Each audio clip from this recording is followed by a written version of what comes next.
sort of our concept in movement, and to give you a sort of general sort of feel of what we're actually trying to sort of portray here today. So what we wanted to, this is a sort of more physical side of our project. We wanted to sort of, this obviously, so people would come into the park and get into a kind of a physical ball as such, and a sort of communication sort of atmosphere where they would be able to travel around the park and bump into people and be able to sort of learn from bumping into people, in a sense, learning from their mistakes in a sense, and basically just sort of coming in and just sort of, you know, feeding off each other, passing each other, and just sort of, just basically just sort of accumulating knowledge from each other. And from being in the park as well. But this kind of physical idea that we came up with became a metaphor for how people would learn inside the park. So basically you come in and you're kind of in your own bubble, I mean, especially people who live in the city, kind of closed off from other people. But what we imagined was that you could come into the park and be handed a kind of orb which you could transfer your knowledge into. And then as you go through the park, you kind of bump into people or meet people and shake hands. And every time you have physical contact, that other person's knowledge transfers into your orb. So basically everybody is sharing knowledge within the park. So what this would explain would be that this ball would kind of move along and hit into another ball and gain knowledge. And then it would glow with knowledge, you know, to explain that, you know, it would say, come along and sort of obtain this knowledge from us if you wish, you know. So then other balls would come along and sort of join that group, and it would become a sort of public lecture, in a sense.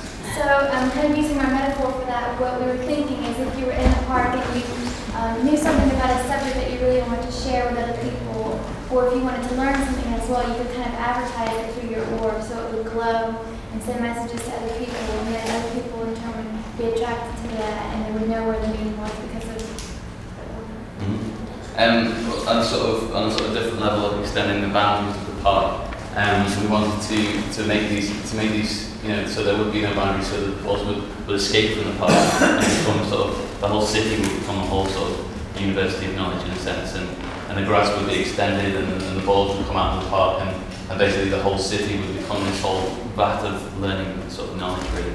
You seem to describe a sort of even plane where everything is equal, but in reality there would be a larger and a smaller set of relationships. Have you given any thought to that?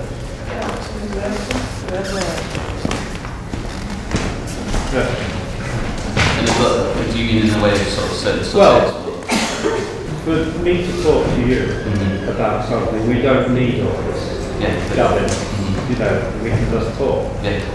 If there were, like now, if there's a room of 50 people and another group of 50 people who have common areas of interest, you don't want, you know, 28 billion balls sort of smacking into each other. There's another level of communication. And they must have time to think about these things. But I think, you know, the basic concept extends up and down from the level that you've been working with yourself. Yes, it's in parallel. It's obviously for one person or millions of people from the whole city.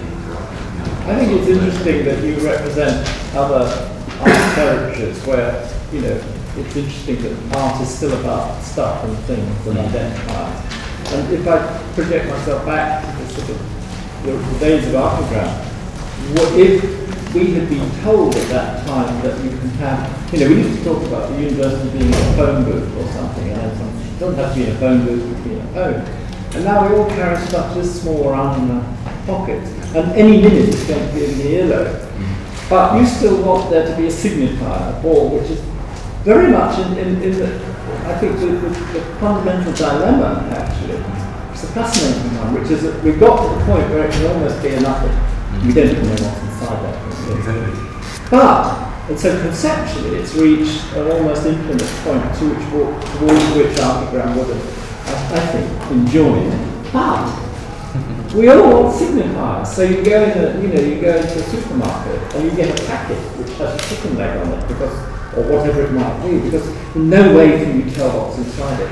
You trust the company that makes this, that it will do what it says it does, but in no way can you pick it apart and see anything. But, so then you start inventing kind of ciphers for things. And actually the cipher could be anything. It could be a giant mortarboard on wheels. It could be, in fact, if I was doing anything, I'd do a mortarboard as a hovercraft, because it would amuse me to make reference to the teaching, and it would get around the picture. Okay, but it would be, it wouldn't mean any more than just symbolic. Yeah. And I can, but you come from, territories where you're designing things that you read or you wear, and architecture or whatever replaces it has to be readable or wearable. Otherwise, it's just another thing what you stick up yourself. and we already don't. I mean, what intrigues me is that we already don't know what you do. We have to be told what this does, because you might start shading with it if you're not careful. And so I think this is very interesting. And my instinct is that yes, the balls would be too big and then bump into each other and people get bored with them, but that doesn't matter. It's more fun to play conkers with a conker than to sit with a little sort of pad on your knee. Still. And that's why and that's the essence of the thing. I would like to think that what we said somehow was very helpful.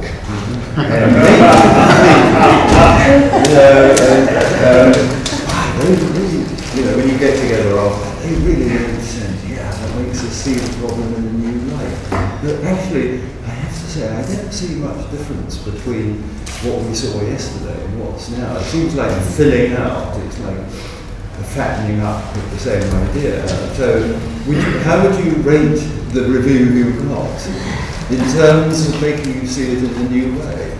It was great. Obviously your comments were greatly appreciated.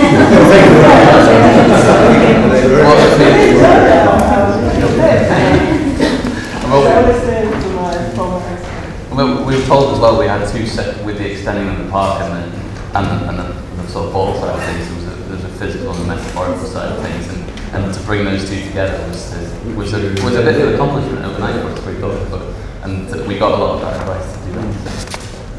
Yeah, I would agree with Mike. There's not a lot. The drawing, the picture's improved, hasn't it? You've worked on balls, bang, but I still think the fact that you see them as literally spheres is the problem. As long as they remain metaphorical. But yeah, exactly. I mean, there's two sides to this whole thing. Otherwise, what we would be in a sphere here would be.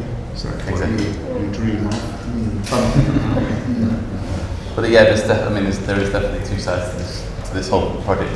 The metaphorical side, which Katie was talking about, the physical side. Yeah, since the way I'm dealing with Archigram was to always try to be technically interesting, technically out at the front of the train, if you like. And I don't think you're not offering anything technically that's kind of fascinating.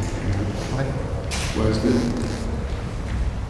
get what I mean? It's hard I think it's much more time to create the artificial bedding than to see balls and imagine how we can do that. We know that there are already these kind of invisible barriers, aren't there? Particularly in security systems, like beams which you can't see, and if you move through them, you set off something else. I would have thought that would be a more interesting avenue to explore through the internet, which you could have done after yesterday. Something more subtle. Than pink spheres. Even just on the way home, I had 1,000 more ideas of how we could actually, prevent this. I actually saw you on the tube. Yes, we did. Probably had my mind was racing all night about it, but to have more time would be perfect. We kept you awake. Yes. Nice.